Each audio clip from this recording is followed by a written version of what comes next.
Cards Against Humanity saves America! Welcome to Day 4. Day 4 actually came exactly the same time as Day 3 did for me.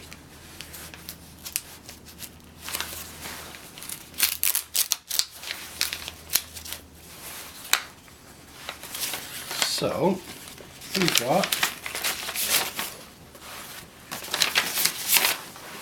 our letter, which states a few other things.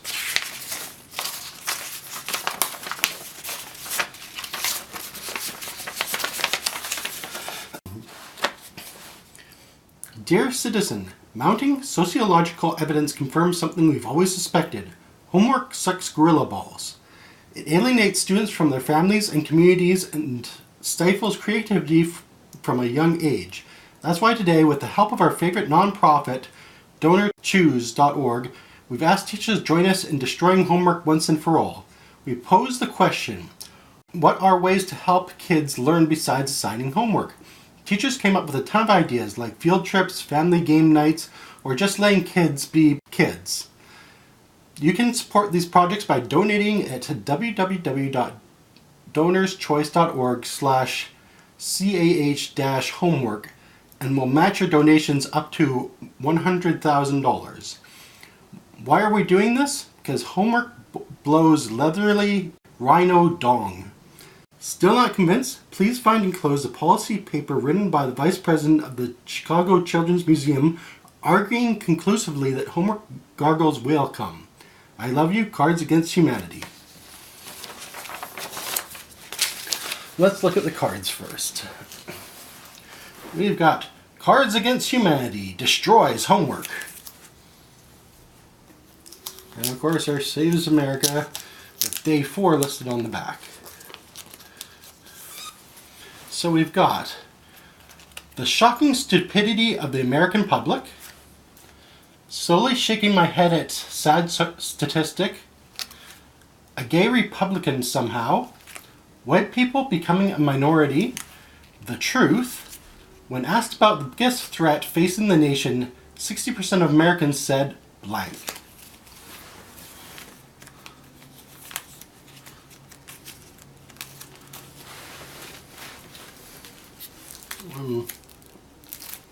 Oh, what's this?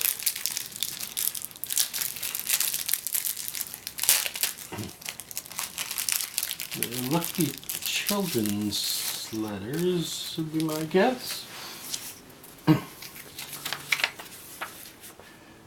Thank you. Okay.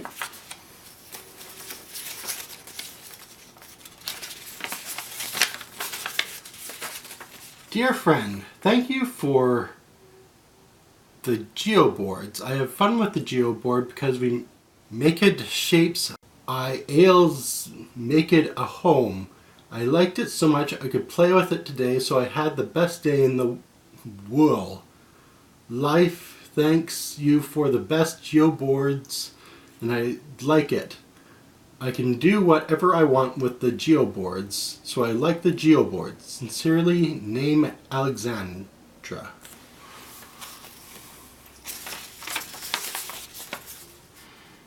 Thank you so much for helping and funding this trip for our entire 8th grade. We greatly appreciate it. We wouldn't have done it without you. Hopefully we will do this again soon. The movie was great and the buses were nice. Brianne. Thank you. He named me Malala.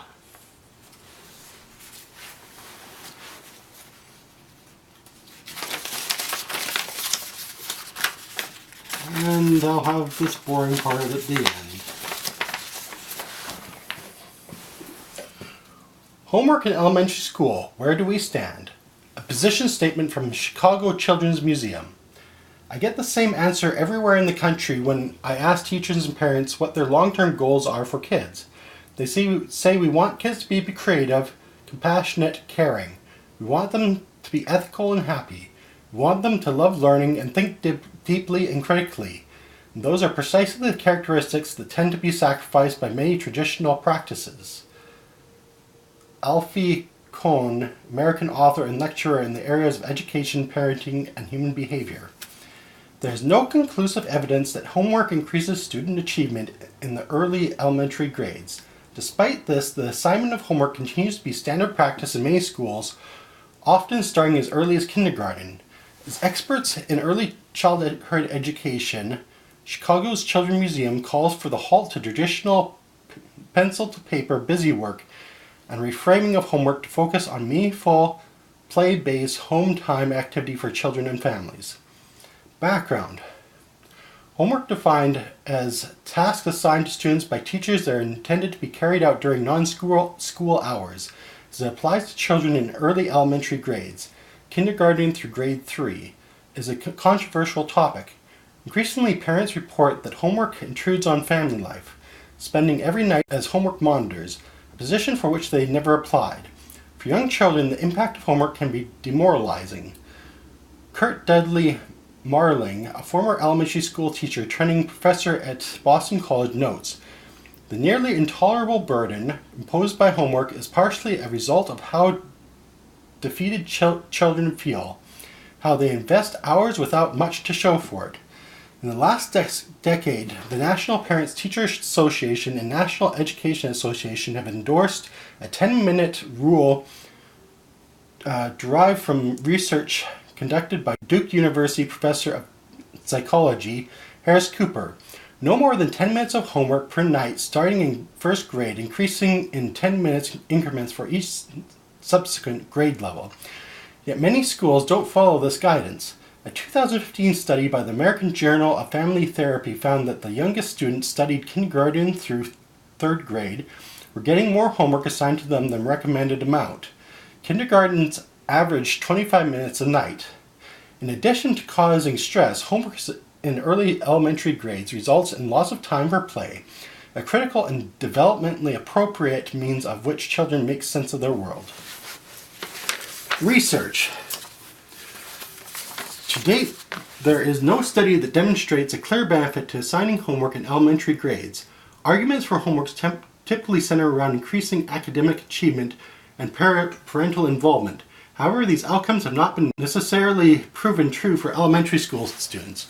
Some of the most comprehensive research on homework found that while a positive correlation between homework and academic achievement exists for 7th through 12th graders, there is not a clear positive correlation found between time spent on homework and academic achievement for elementary school students. While homework may have some non-academic benefits such as developing good study habits, time management skills, self-discipline, and responsibility, some studies show that the opposite impact, physical and emotional fatigue, negative attitudes about learning, and limited time for chosen activity. Evidence has also shown that too much homework harms student health and family time. As for whether homework encourages parental engagement, a key concern is that homework can actually engender negative parental engagement. Specifically, adults' assistance can stifle children's independent thinking. Because their children feel so overwhelmed, parents might prod, cajole, and nag their children to do work. Recommendations. Stay away from traditional homework for young students. Traditional homework such as drills, recitation, practice threatens the fundamental of developmentally appropriate practices for early learners by failing to take into account children's essential needs for natural curiosity-driven learning.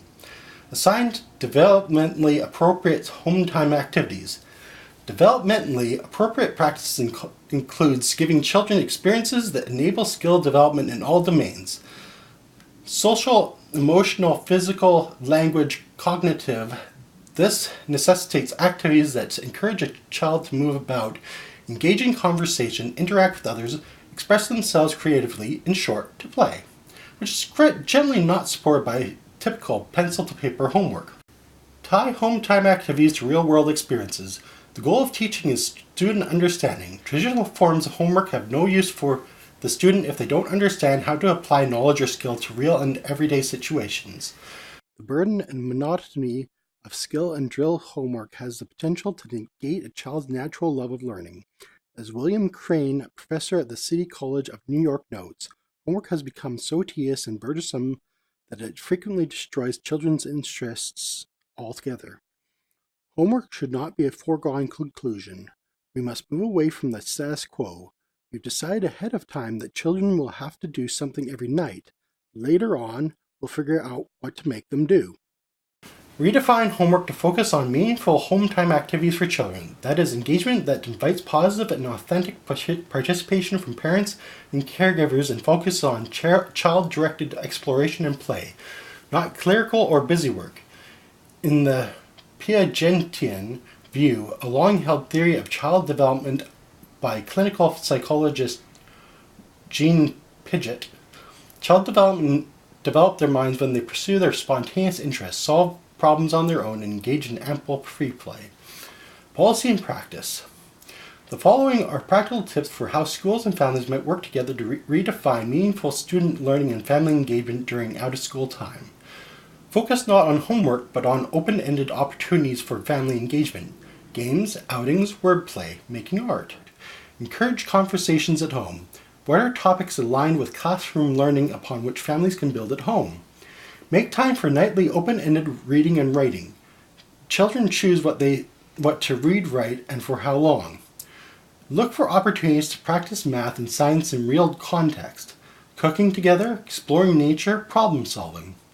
When schools do interesting enough activities, students will naturally want to continue them at home. For example, trying to replicate some science experiment they did in school once they're with their family in the kitchen, or continue to read something on the same subject as a topic introduced in class.